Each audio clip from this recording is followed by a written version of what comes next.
le principal obstacle au bonheur, c'est nos propres pensées. C'est pas quelque chose d'extérieur à soi. Le bonheur pour moi, c'est la liberté. Pour moi, c'est très simple en fait, le bonheur. C'est juste être. Bienvenue sur le podcast C'est quoi le bonheur pour vous ? Je m'appelle Julien Perron, je suis le réalisateur du film C'est quoi le bonheur pour vous ? Pendant plus de 4 ans, je suis parti à travers le monde pour interviewer 1500 personnes autour de cette question fondamentale. À travers ce podcast, on parlera bien-être, développement personnel et médecine douce. Je vous souhaite un merveilleux voyage sur la route de la connaissance de soi.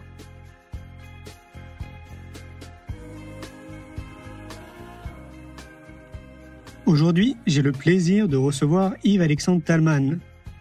Yves-Alexandre enseigne la psychologie depuis plus de 25 ans. Il est suisse. En plus de sa fonction de psychologue et de médiateur scolaire, il est également actif dans la formation d'adultes. Compétences interpersonnelles, communication, gestion des émotions.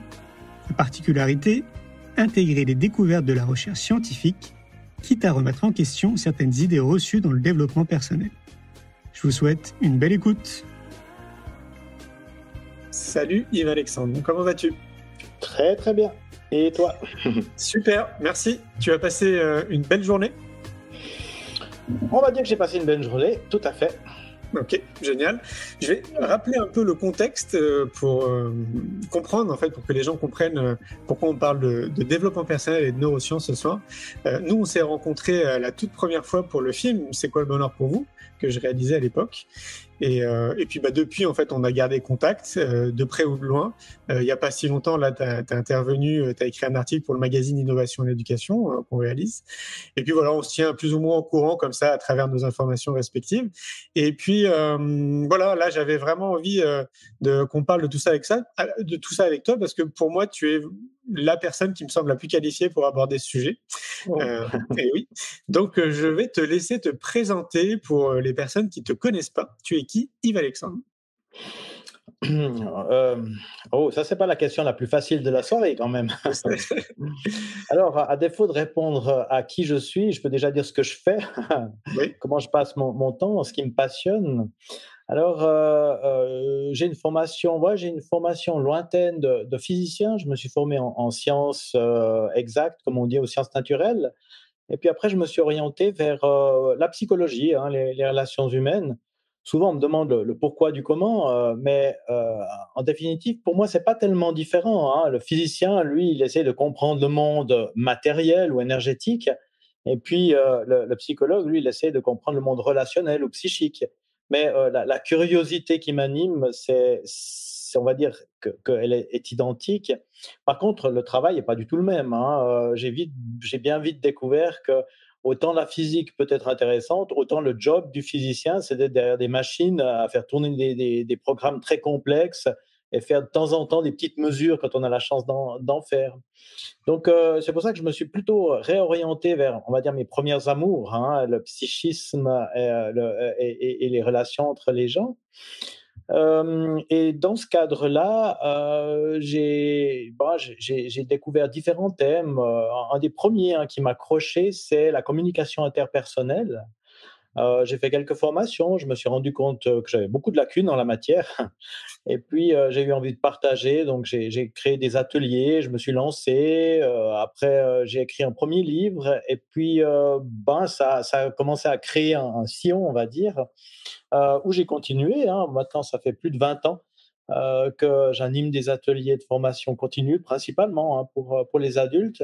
J'enseigne aussi la psychologie, c'est un peu étrange pour le public français, mais en Suisse, les bacheliers, les futurs bacheliers peuvent choisir la psychologie. On ne fait pas de psychanalyse, on fait de la psychologie scientifique, on fait même des neurosciences déjà à ce niveau-là.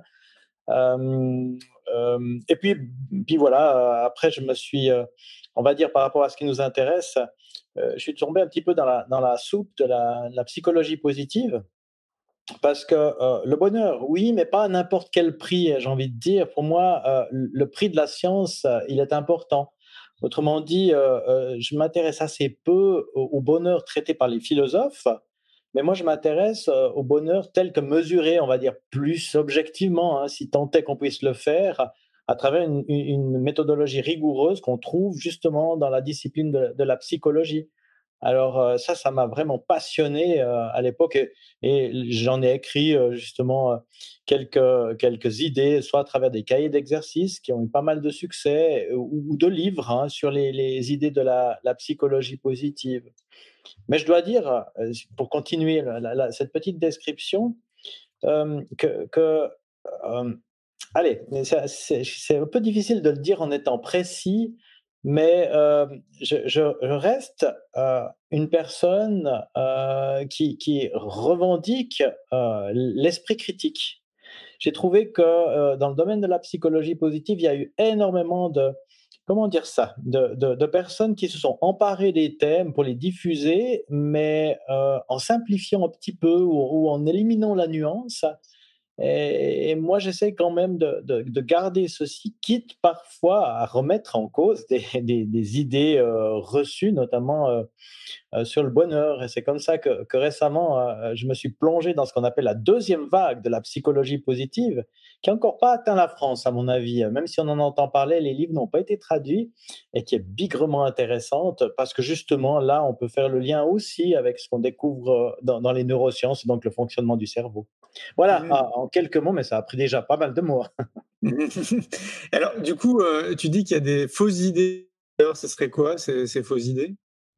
Alors, c'est peut-être prétentieux de ma part de parler de fausses idées, mais peut-être d'idées incomplètes. Quand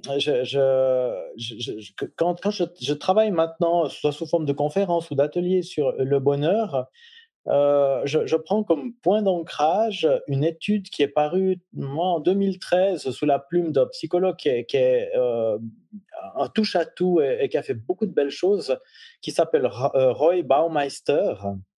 Et il titre son article «Les différences clés entre une vie heureuse, enfin well-being, de bien-être, et une vie riche de sens».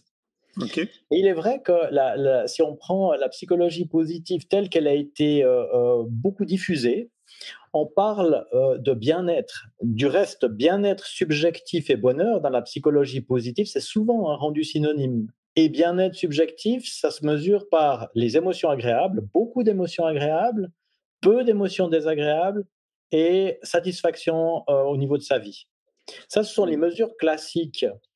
Mais si on prend ces mesures classiques, on se rend compte qu'elles sont essentiellement émotionnelles, ou en tout cas influencées par l'émotionnel.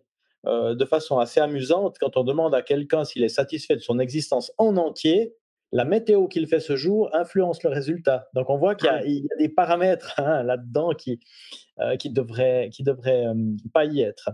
L'étude de Roy Baumeister nous dit en fait que pour beaucoup, statistiquement, une vie riche de sens et une vie avec des émotions agréables, la satisfaction, c'est corrélé, mais pas toujours. Et donc, grâce à ces études, mais là, c'est peut-être 500 ou 1000 personnes qui ont été interviewées, qui ont été mises dans des situations particulières, on se rend compte qu'il y a des activités qui augmentent l'impression, le sentiment que notre vie a du sens, mais qui diminuent le bien-être, et inversement.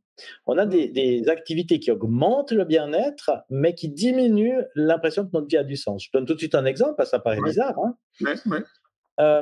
Aller faire du shopping et pouvoir acheter ce qu'on veut, c'est une activité qui augmente le bien-être. Okay. Mais ça diminue l'impression que notre vie a du sens. On se doute bien pourquoi, parce que si j'achète des choses, je fais turbiner la machine, la société de consommation, les ressources, on voit bien. Un autre exemple, alors celui-ci, il est très caractéristique et facile à comprendre, c'est élever des enfants. Élever des enfants, c'est souvent associé à des émotions très désagréables. Enfin, j'imagine, moi je me rappelle quand je devais me lever en pleine nuit pour aller changer un linge ou faire un soin à mon bébé qui hurle, je le fais pas de gaieté de cœur. Mes émotions à ce moment-là, c'est pas la joie, c'est pas quelque chose de tout rose. Mais par contre, ça a beaucoup de sens. Et on le sait, être parent, c'est aussi pas mal de sacrifices par rapport à ces désirs immédiats. mais par contre, ça contribue à donner du sens à l'existence. Donc, il y a des activités comme ça qui en fait, sont en porte-à-faux. J'aime bien illustrer ça avec la figure bien connue maintenant de Greta Thunberg, hein, l'activiste du climat. Si on prend les définitions, on va dire, un petit peu réduites du bien-être, elle fait tout faux. Hein.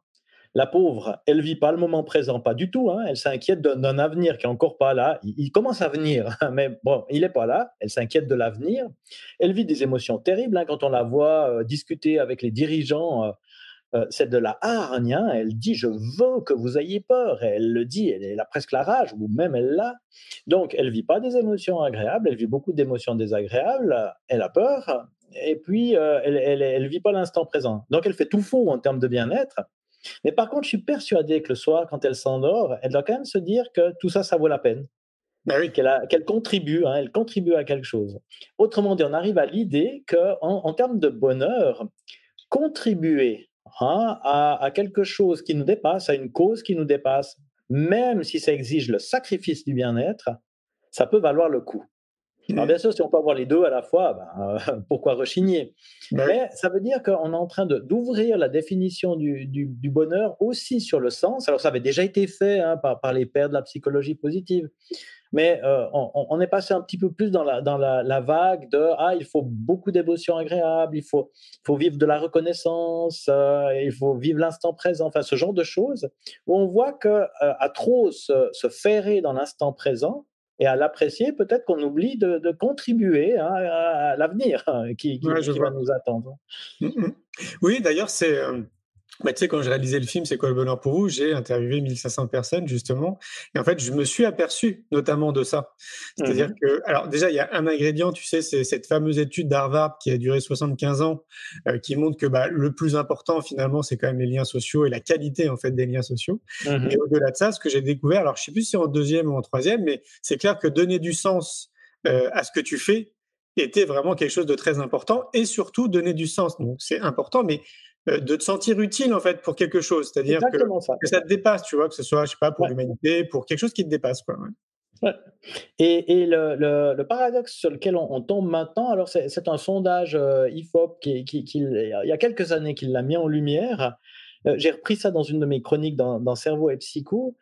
Ça nous dit que au classement internationaux des pays les plus heureux, alors, on trouve toujours les pays scandinaves. La Suisse, c'est pas mal. Hein. En 2015, nous étions champions du monde du bonheur. Alors, on a des paramètres comme, bien sûr, le produit intérieur brut, mais aussi la liberté, mais aussi la confiance en nos autorités, enfin, ce genre de choses. Malheureusement, on remarque aussi que les pays qui caracolent en tête sont les pays où les taux de suicide des jeunes sont aussi très, très élevés.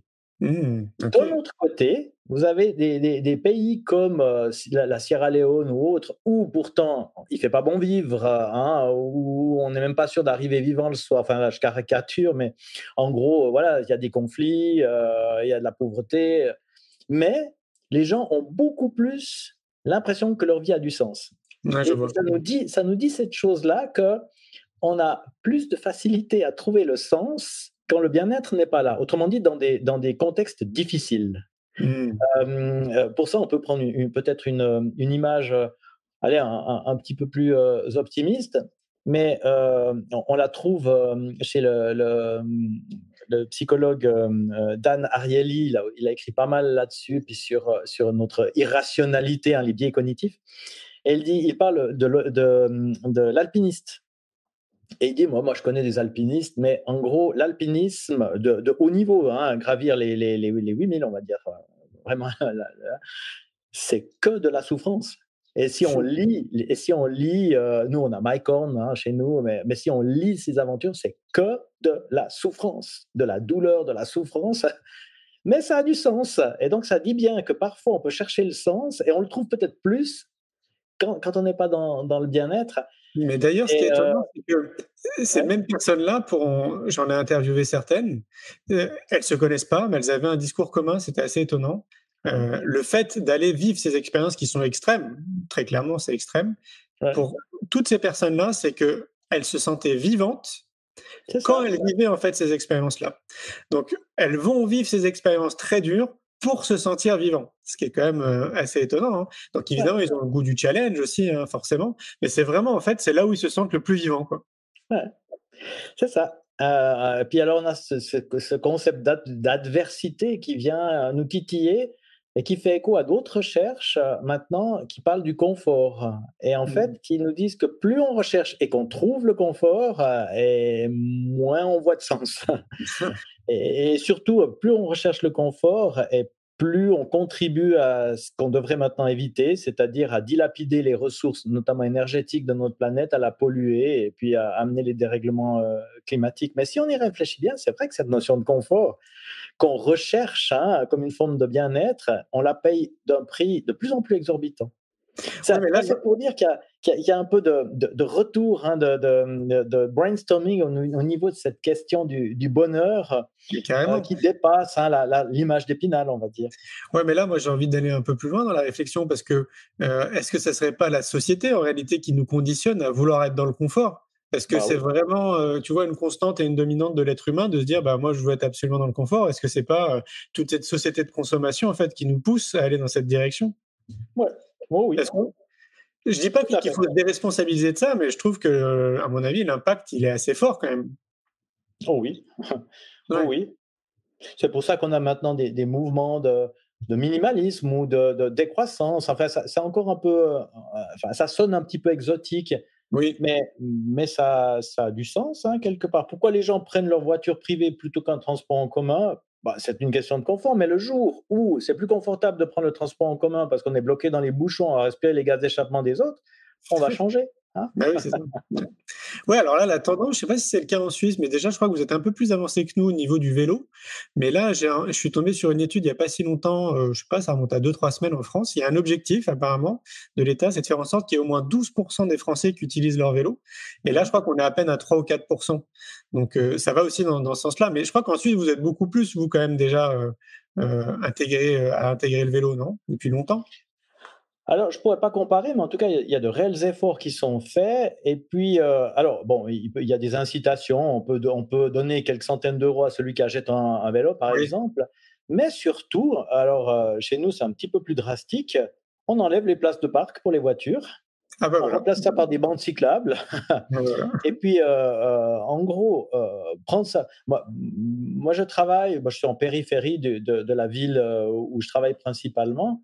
Si je prends la voiture, on va dire, alors que les routes sont dégagées, c'est clair que ça me prend une petite dizaine de minutes. Mais si je la prends quand je dois, aller travailler, ça me prend 45 minutes en Ouais. vélo électrique parce que bon, il y a des montées et des descentes, donc voilà, Oui. vélo électrique. Ça me prend 20 minutes. Donc, Oui. là, c'est devenu très clair. Au début, c'est quand il fait beau, puis après, on se dit, bah zut, donc on achète la combi de pluie, puis après, on se dit, juste en été. Non, mais maintenant, j'ai la combi d'hiver. Alors, à part quand le sol est verglacé, où là, c'est beaucoup trop casse-gueule. Oui, c'est clair. Mais quelque part, j'ai pris l'habitude de pouvoir prendre le vélo dans quasiment toutes les circonstances météorologiques quand c'est pas trop dangereux. Mmh. Mais pas parce que je suis un aficionados du vélo, pas parce que je veux me faire du bien à la santé. Alors bon, c'est agréable, ça je dis Bah pas, oui, parce bah qu'on oui. peut rêvasser, Mmh mh. mais d'un autre côté, c'est plus rationnel, Je vais à travers la nature plutôt que d'être dans des routes où je suis coincé, pare-choc Bah oui. contre pare-choc.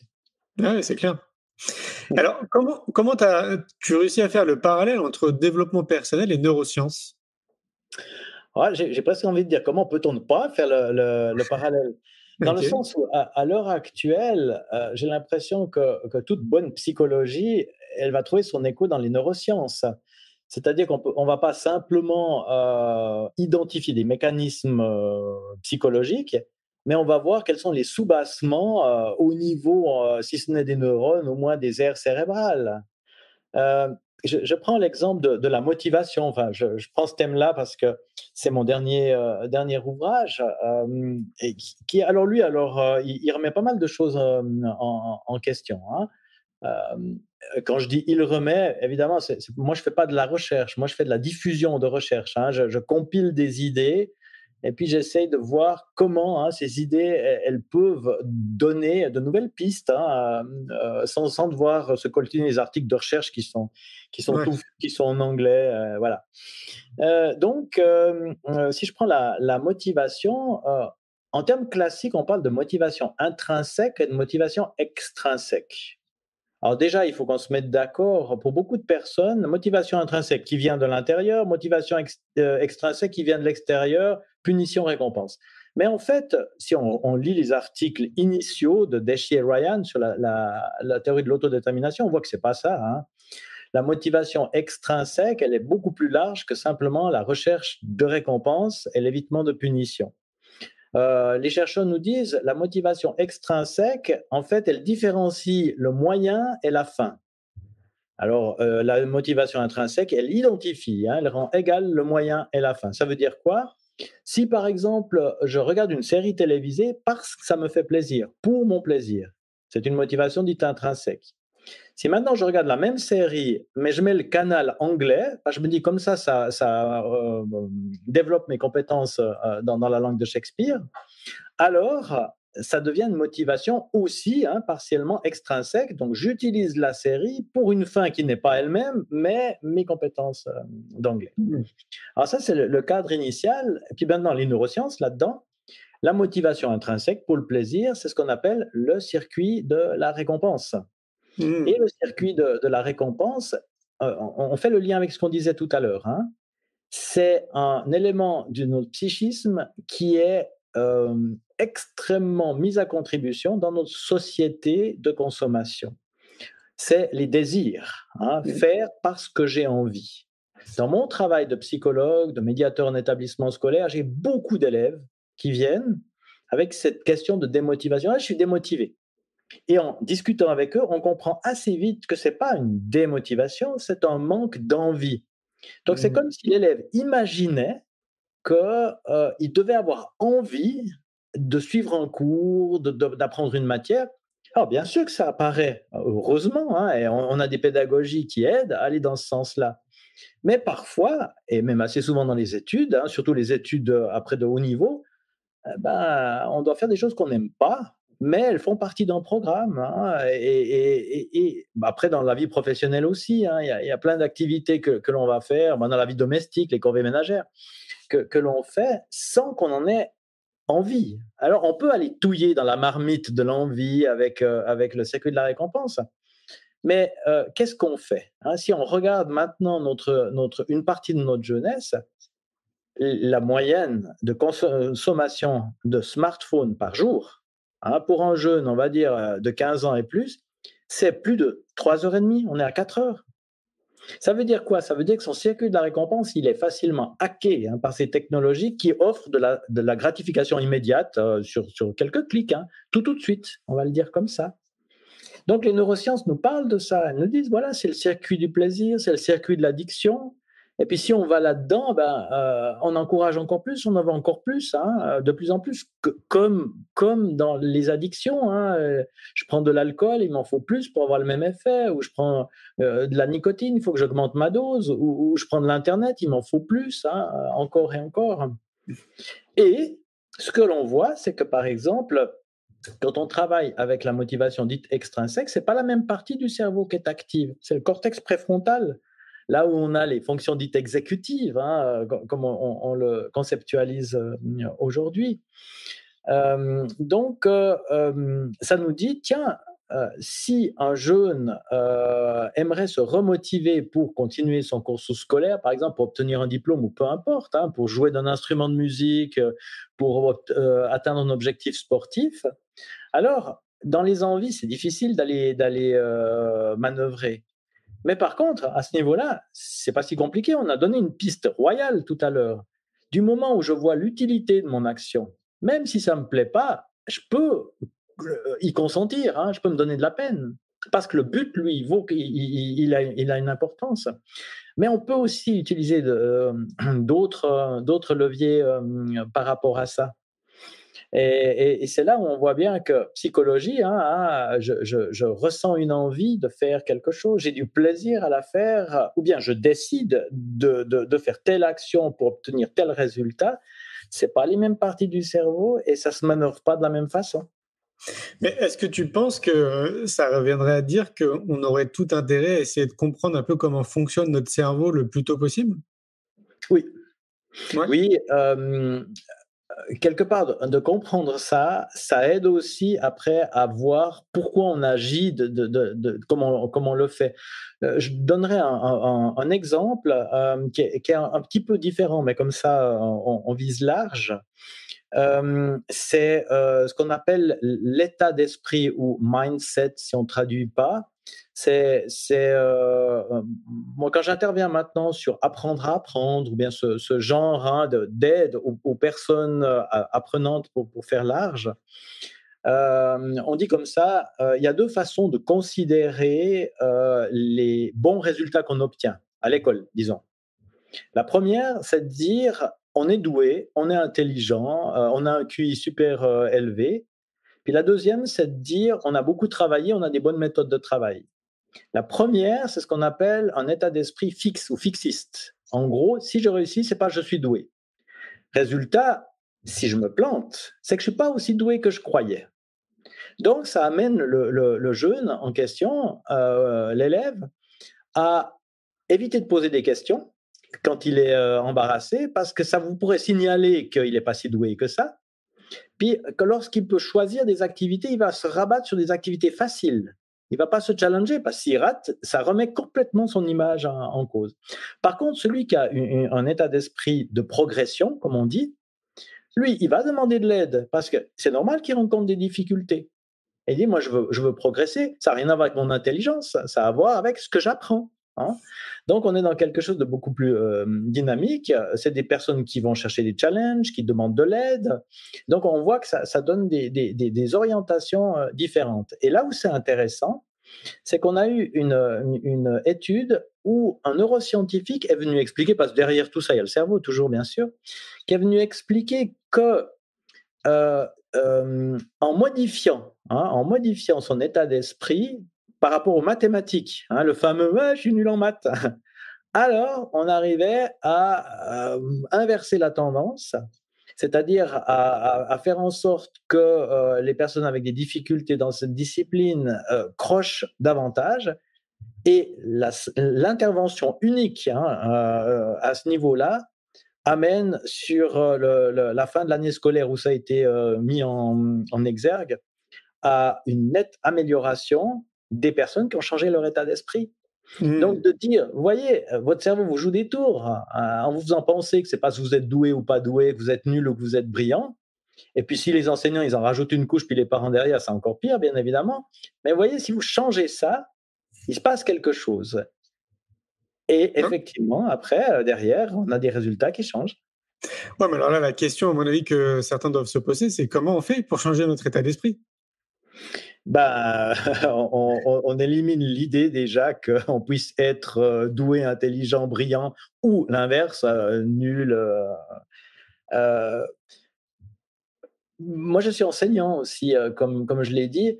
Je ne me permets jamais de faire un commentaire sur, on va dire, de qualifier un élève, peu importe, et surtout pas positivement.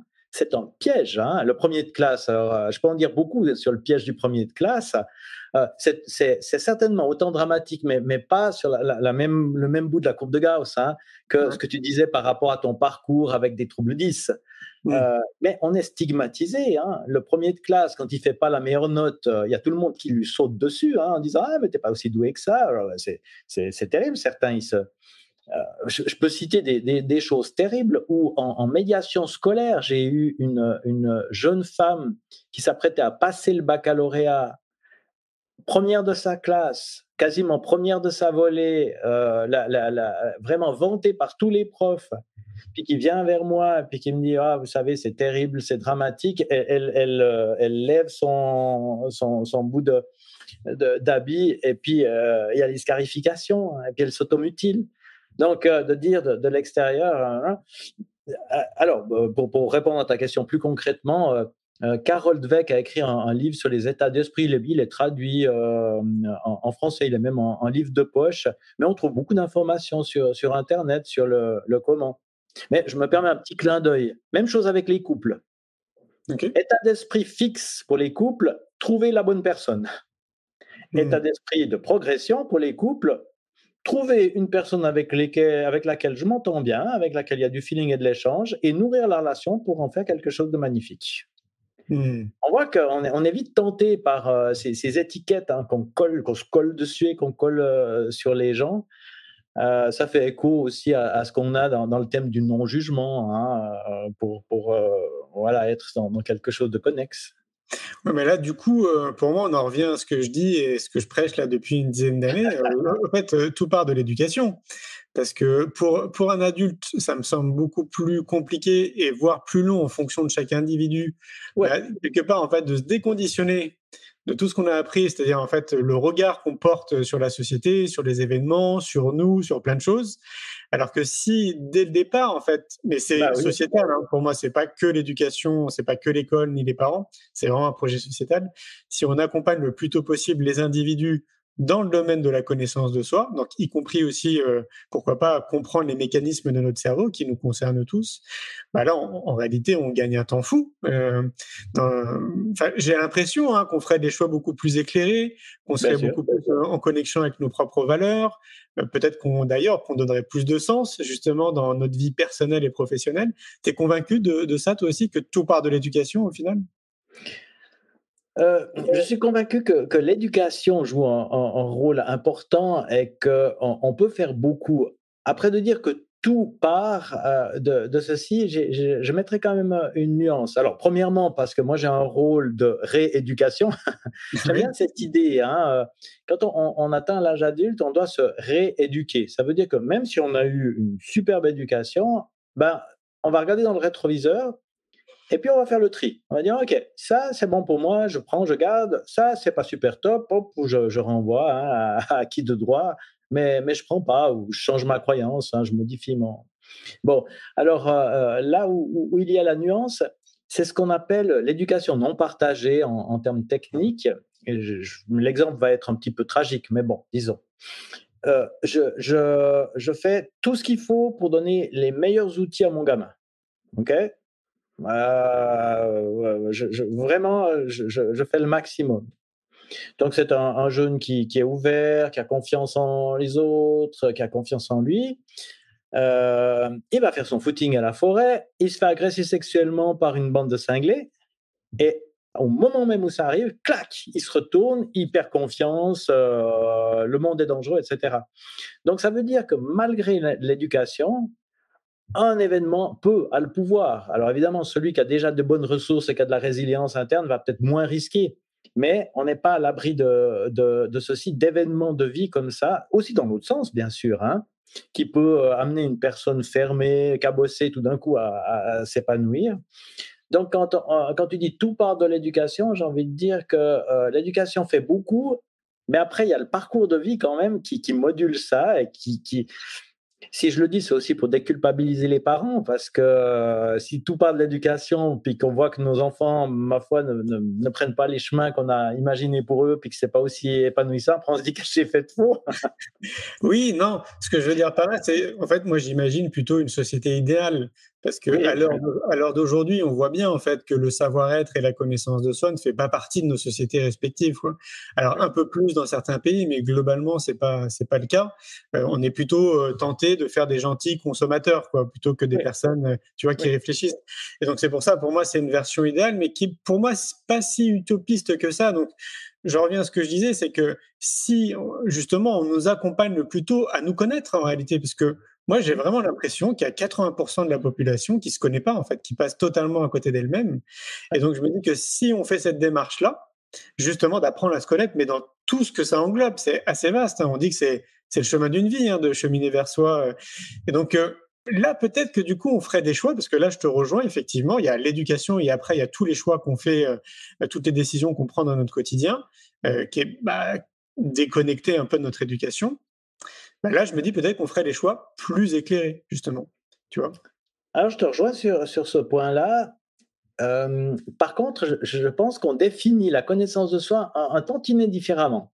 Ah, ok. Alors, c'est quoi pour toi ? Alors, la connaissance, le Gnautis Auton, connais-toi toi-même, qu'on retrouve dans la philosophie de la Grèce antique, pour moi, c'est pas un chemin d'introspection pour me connaître en tant qu'individu différent des autres. Pour moi, c'est un chemin qui m'amène à reconnaître les mécanismes neuro et psycho identiques chez chacun d'entre nous.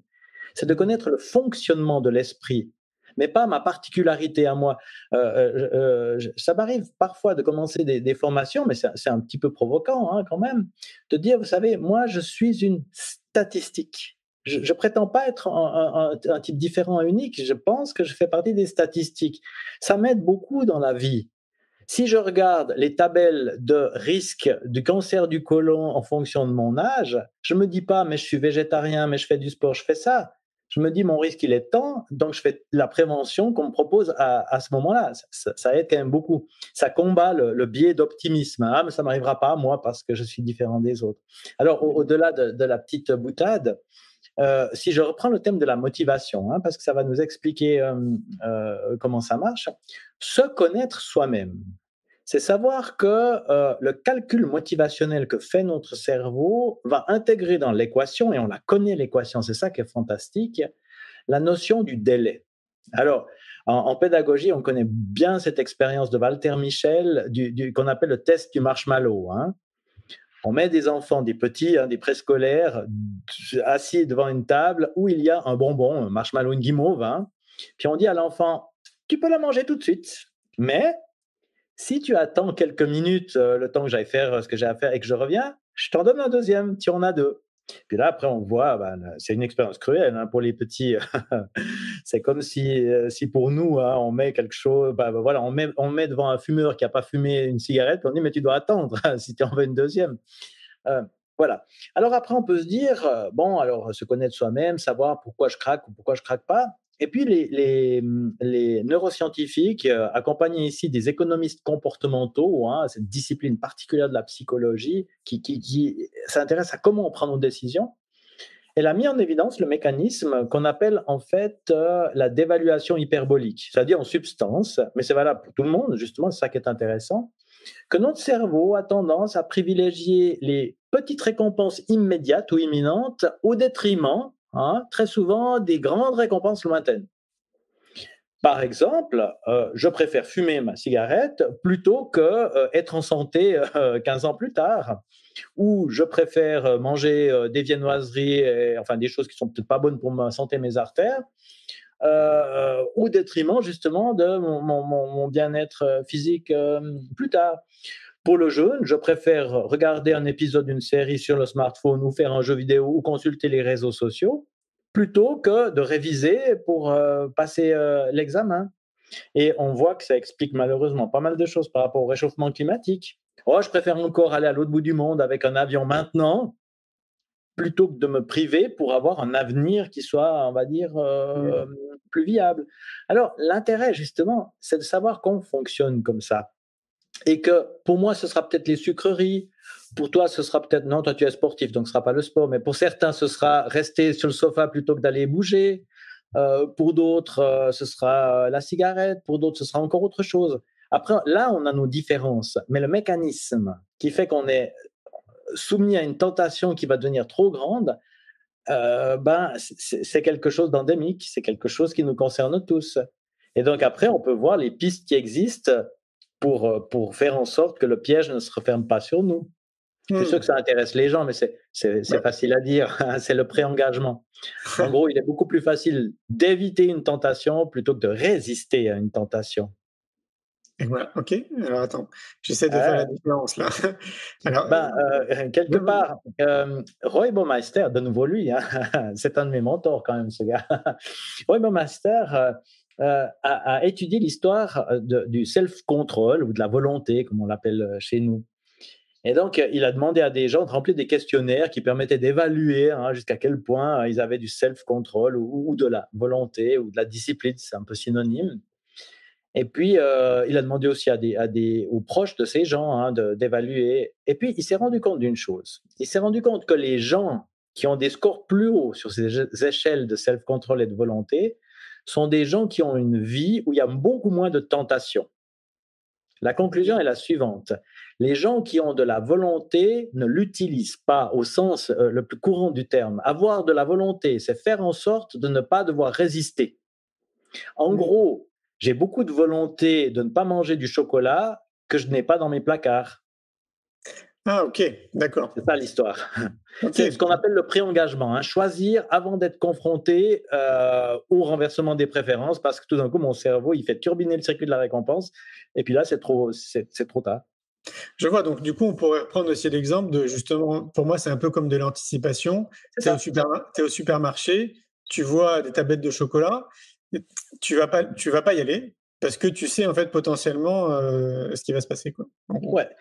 Ou alors, je peux m'aider de personnes qui vivent avec moi. Par exemple, je dis à mon épouse, ben voilà, j'ai quand même envie de m'offrir 2 carrés de chocolat après le repas, mais que 2. Donc, si tu es d'accord de faire ça pour moi, bah, tu caches le chocolat et à chaque repas, tu me donnes les 2.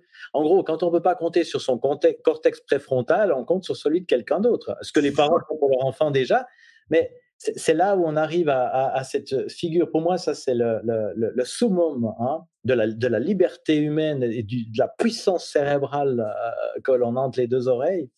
C'est la figure de Ulysse dans la mythologie, qui décide de se faire ligoter au mât de son navire parce qu'il sait que quand les sirènes chanteront, il cédera à la tentation. Il n'y a pas plus libre qu'Ulysse qui se lie lui-même parce qu'il se connaît. En fait, moi, je sais que je n'ai pas la liberté de ne pas aimer le chocolat. C'est une tentation forte. Je ne dis pas ça parce que je suis suisse, mais quoi qu'il en soit. Par contre, j'ai la liberté d'aménager le contexte dans lequel je vis pour ne pas céder plus que je m'autorise au chocolat. Et donc, c'est une sorte de lâcher prise. Une fois que la décision est prise, c'est comme pour le smartphone. Moi, j'ai travaillé avec des jeunes, des étudiants, des étudiantes qui ont installé un contrôle parental verrouillé par mot de passe sur leur téléphone, sachant que la tentation serait trop grande. Ils se disent, OK, 2 heures par jour, après, ça s'arrête. Et tout d'un coup, il n'y a plus de questions à se poser. Je n'ai pas résisté à ce moment-là. Il y a Francine Chantilly qui nous dit, est-ce qu'il vaut mieux pas renforcer sa volonté ? C'est habituellement la question qu'on me pose. Alors, numéro 1, on demandera à cette auditrice ou internaute comment faire pour renforcer la volonté. Moi, j'ai essayé. Je mets la grosse plaque de chocolat ou bien à part le lapin au chocolat. Puis je dis, je résiste. Mais je pense qu'elle ne va pas nous contredire. Je peux résister. C'est toutes les personnes qui font un régime alimentaire, elles savent résister. Sauf qu'il y a un moment où les émotions sont là, la fatigue est là, et ce moment-là, on craque. Et donc, on peut essayer de résister, mais ça, quelque part, c'est une version où on ne tient justement pas compte de cette dévalorisation hyperbolique, ce renversement des préférences. Les recherches qui sont faites pour répondre d'une façon un petit peu plus rigoureuse, les recherches qui ont été faites montrent que dans la durée, les stratégies qui donnent le meilleur résultat pour l'atteinte d'un objectif qui nécessite des renoncements, des efforts, c'est le pré-engagement. Et donc pas un travail sur la volonté dont on n'arrive même pas à définir ce que c'est. Mais c'est un peu contre-intuitif, ça j'en suis bien conscient. Complètement. Et puis, pour être dans le pré-engagement, il faut déjà avoir une certaine connaissance de soi. C'est ça. Ouais, on est d'accord. C'est ça. Ouais. Et puis surtout, résister à un biais d'optimisme, de penser, la traduction du biais d'optimisme ici s'appelle « cette fois, c'est la bonne ». Ou alors bonne résolution du nouvel an, si on préfère. Oui, c'est vrai. J'ai déjà essayé 3 fois d'arrêter de fumer, mais cette fois, c'est la bonne. Plutôt que de me dire, OK, j'ai déjà échoué 3 fois, pourquoi ? D'analyser le processus, de se dire, ben oui, tant que ça va bien dans ma vie, je résiste, mais tout d'un coup, il y a un bouleversement émotionnel, je suis stressé, il y a quelque chose qui se passe au boulot, il y a un conflit familial, puis là, tac, OK, c'est ça que je dois identifier. Donc, je dois préparer ce moment-là. Mais là, c'est intéressant ce que tu dis une fois de plus, parce que pour moi, ça me fait penser à ce que je dis assez souvent, et j'en parle d'ailleurs dans le livre, C'est quoi le bonheur pour vous, de se positionner comme un chercheur en réalité pour soi-même. On est d'accord ? Faut s'intéresser à soi, quoi, très clairement, quoi. Comprendre un peu. Ou à l'être humain, au fonctionnement. Ou à l'être humain de manière plus globale, oui, c'est vrai. Ouais, le cerveau, c'est ça. Quelque part, on aime bien penser que nous sommes des êtres uniques, ce qui est le cas d'une certaine façon, mais nous avons tous un cerveau qui est somme toute, architecturalement parlant, similaire. Après, bien sûr, toutes les connexions, c'est autre chose. mais on a tous un circuit de la récompense, on a tous un cortex préfrontal, et c'est ce qui permet une psychologie. Quand on fait de la psychologie, on s'intéresse à ce qui est commun chez les êtres humains.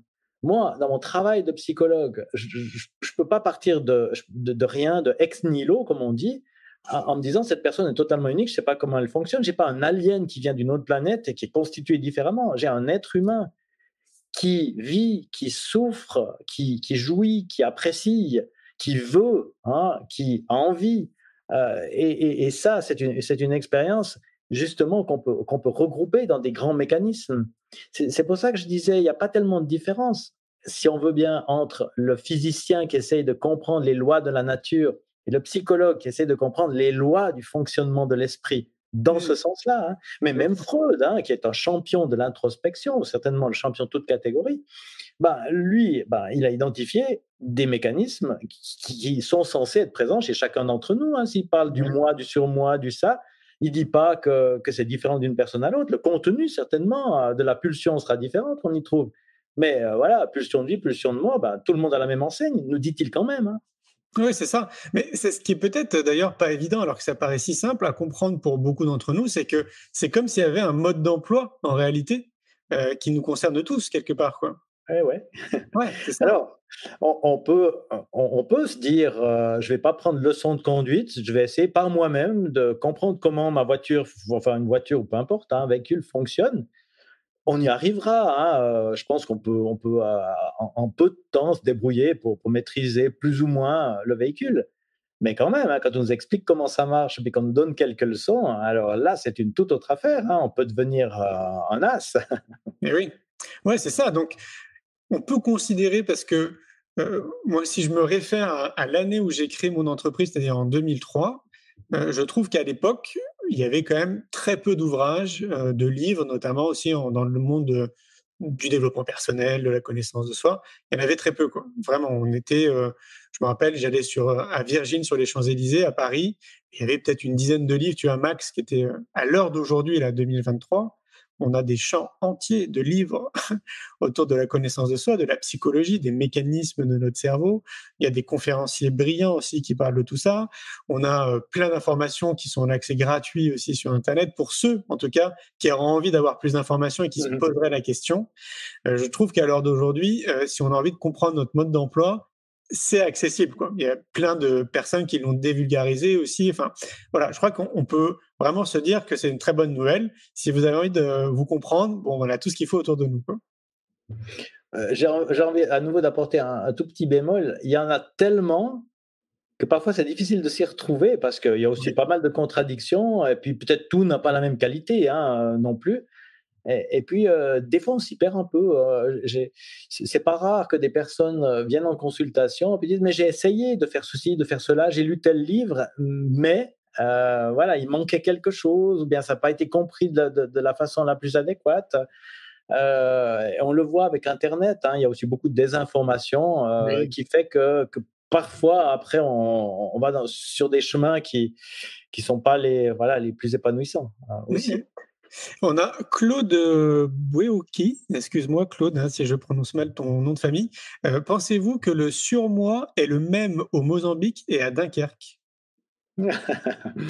Alors, je suis de loin pas freudien, c'est risqué ce que je vais dire, mais à ma connaissance de la psychanalyse, le surmoi, c'est l'intégration quand même des valeurs et des interdits de la société.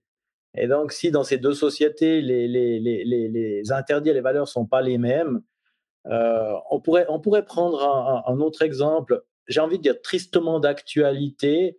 Je lisais ce matin dans la presse que Ron DeSantis aux USA va se lancer contre Trump. Alors, pas que je suis pour Trump, mais par contre, son programme, c'est d'entrer en croisade contre le wokisme, comme on dit. Donc, pour lui, tout ce qui est différence, notamment au niveau du genre, tout ce qui apparaît sous LGBT, enfin, plus toute la suite, donc les particularités, pour lui, tout ça, non, on ne veut pas, les hommes d'un côté, les femmes, enfin, le bon système traditionnel. Donc j'imagine qu'un surmoi d'un républicain américain ne doit pas avoir les mêmes valeurs qu'un Français, je ne veux pas dire moyen parce que ça sonne assez péjoratif, mais voilà, qu'un Français, qu'un Suisse ou qu'un Allemand. Tout à fait, je suis bien d'accord. Il y a Francine aussi qui nous dit la joie et l'optimisme aident à la volonté.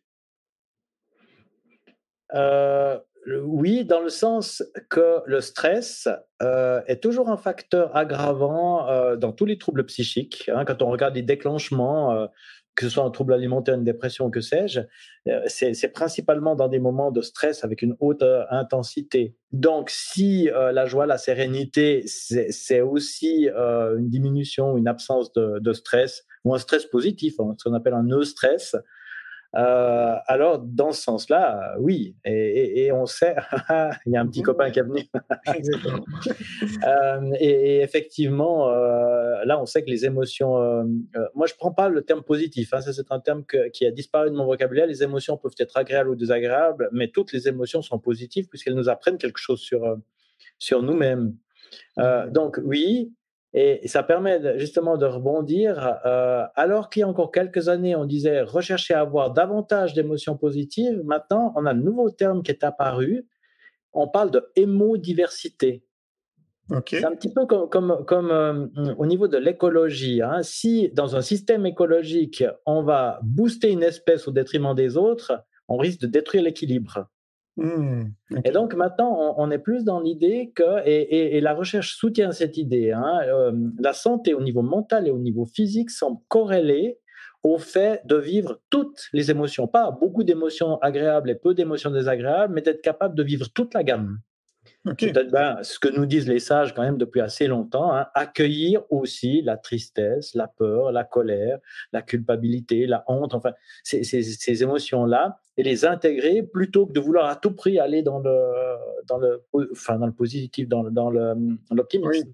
Oui. Ok. Est-ce qu'on retrouve ton dernier livre s'appelle comment? Alors, mon dernier livre s'appelle Motivation avec un S au pluriel. Il a été publié chez Humaine Science. Okay. Alors, on retrouve pas mal de ces idées-là. Et puis, les personnes qui seraient alors plus intéressées, non pas sur toute la question de la motivation, mais uniquement les contrats de pré-engagement qu'on appelle les contrats d'Ulysse. Parce qu'on peut les faire. Moi, dans mon travail de psychologue, c'est un outil que j'aime bien utiliser. Mais alors, il faut le manœuvrer vraiment avec doigté, parce que on travaille sur l'autocontrainte. Amener une personne à limiter sa liberté, c'est pas si anodin que ça. Alors, on le trouve dans le livre que j'ai intitulé « Cette fois, c'est la bonne », justement, qui est publié aux éditions Jouvence. Ok, super. Comment on fait est-ce qu'il y a des gens qui veulent rentrer en contact avec toi, ils font comment? Alors, j'ai un site internet, c'est le plus simple. Il y a une adresse de messagerie. Donc, déjà, si on tape mon prénom et mon nom, j'ai la chance, je ne sais pas si c'est une chance, somme toute, d'avoir un prénom où il y a peu d'occurrences. Parfois, c'est celui que j'ai reçu à la naissance, d'avoir couplé Yves et Alexandre. Bon. Donc, si on met Yves Alexandre Talman, on tombe quasiment immédiatement dans les moteurs de recherche sur mon site, qui est, si je le dis de façon explicite, www.iatalman.ch. Puis c'est pas un site commercial, mais c'est un site d'information. Puis là, on trouve ce que j'ai publié, ce que je fais. Il y a un agenda aussi. Je vais dans une semaine et demie, je vais aller à Caen. On m'a invité à faire une conférence. Okay. Dans un cas très particulier, je vais parler du bonheur en relation avec la mort. C'est-à-dire en quoi l'idée de la mort peut aider à mieux apprécier la vie. Wow, ok. Alors c'est un homme qui crée une association à ce propos. Faut aller regarder à Caen et puis voilà. J'ai mis les liens sur Internet. Et puis il m'a demandé, ça vous intéresserait de parler de ça? Puis je trouve que la question est fascinante. Là, il y a beaucoup de recherches sur la tristesse. Oui. Mais pas dans son sens vraiment de se morfondre. Il y a beaucoup de belles choses, et on le sait, parfois on peut être ému aux larmes. Moi, ça m'est arrivé une fois, j'ai peu vécu, mais j'en ai une image très très nette. Sagrada Familia à Barcelone, j'entre dans cette... et j'ai commencé à pleurer. Okay. C'est pas de la joie, je pleurais pas de joie, c'était autre chose. C'était autre chose de très, très, très profond. Qu'on retrouve sous l'idée de doux amer, les Américains. Alors, je recommande le bouquin de Susan Cain qui s'appelle, en français, il était traduit Le bonheur d'être triste. Ça, c'est remuant. Est-ce que c'était pas plutôt de la gratitude? Non, c'est autre chose. C'est plutôt lié à la reliance et à la conscience de la finitude. C'est autre chose. Waouh, c'est énorme. Alors, il y a un peu de gratitude, bien sûr, mais il n'y a pas que ça. Il y a une dimension supplémentaire, justement. Okay. Mais le sujet de la mort, c'est un vrai sujet. Moi, j'ai vraiment l'impression que une grande partie, justement, des citoyens ont peur de la mort, quoi. Et donc, c'est une peur parmi plein d'autres peurs, parce que, bon, pour synthétiser, je trouve que tout est orienté autour de la peur. Donc, forcément, les gens ont peur de plein de choses, quoi. Et la peur de la mort est vraiment quelque chose qui habite l'être humain, très clairement, quoi. Rares sont ceux qui sont détachés de la mort. Enfin, moi, je te dis, je suis complètement détaché de ça, quoi. Je fais partie des gens qui se disent que, potentiellement, je préfère penser qu'il y a peut-être quelque chose après et que ça va être sûrement peut-être même mieux que ma vie terrestre, plutôt que de me dire, tu sais, c'est la fin, il se passe plus rien, quoi. Et donc, du coup, c'est peut-être ma façon optimiste d'imaginer si un jour je décède. Et d'ailleurs, je me rappelle d'une discussion que j'avais avec quelqu'un, je me rappelle plus qui, mais j'avais trouvé intéressant ce qu'il m'avait dit, parce qu'il y avait une étude apparemment qui a été faite là-dessus, et il disait que les gens justement qui voyaient la mort sous cet aspect, donc en se disant il vaut mieux voir le côté positif que peut-être que ça va être cool, ils avaient une espérance de vie qui était plus longue. Là, tu confirmes, ok. Alors, je sais pas s'ils ont. J'ai pas les données chiffrées, ça me paraît tout à fait logique. Quand je fais de la tête, c'est que je pense à une expérience personnelle. J'ai assisté au dernier moment de vie de mon papa quand il est parti. Et ça c'est un sacré cadeau. Si tant est qu'on puisse parler de cadeau. Les derniers moments de lucidité, je lui demande s'il a peur. Puis il me dit non, j'ai pas peur. Puis je dis ah bon? Et puis il me dit pourquoi j'aurais peur? Il n'y a rien après. Puis ah bon? Comment tu sais? Il me dit j'ai déjà eu, il avait eu plusieurs morts cliniques, comme on dit, puis tu sais, le tunnel, la lumière, tout ça, rien du tout. Donc il n'y a rien, et donc j'ai pas à avoir peur, mais je pars tranquille, et c'est là où il lance le truc, il a dit parce que j'ai eu une belle vie. Et c'est ça qui est fantastique, de se dire, tiens, mais après tout, même s'il n'y a rien après, si on peut se dire, j'ai eu une belle vie, waouh, c'est ça qui est quand même la clé dans l'affaire. Oui, je vois. De ne pas avoir de regrets, de dire, tiens, j'aurais dû faire ci, j'aurais dû faire ça, pourquoi je n'ai pas fait ci, je vois. Okay. Et mon père n'a pas eu une vie facile, il a été malade, il a souffert, il a eu des déboires conjugaux, des déboires professionnels. Je peux en témoigner, je l'ai fréquenté quand même, cet homme. Mais il est resté dans les derniers moments avec quand même cette lucidité. Là, on peut parler de gratitude. Quand même, j'ai de belles choses dans ma vie. Et c'était le dernier bagage ou c'était le dernier message qu'il avait au moment ultime. Ouais, je vois. Merci Yves-Alexandre pour notre échange. Je vois que le temps passe vite. Ça fait déjà une petite heure qu'on papote. Je te souhaite plein de bonnes choses pour la suite, puis surtout une très belle soirée. Et puis, on reste en contact. Dès que le magazine sort, bien évidemment, tu vas le recevoir, le magazine Innovation et Éducation. Merci à toi pour ce bel échange. Et puis, on aura sans doute l'occasion de prolonger autour de ces thèmes qui sont quand même extraordinaires. Carrément. Merci beaucoup. À très bientôt. Ciao, ciao. Merci.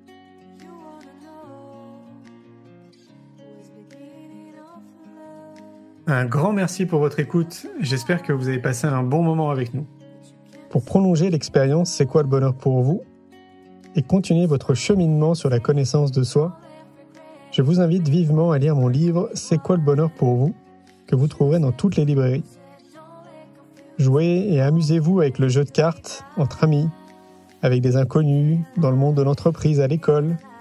Regardez le film C'est quoi le bonheur pour vous et surtout, prenez soin de vous. Je vous souhaite un merveilleux voyage vers vous-même.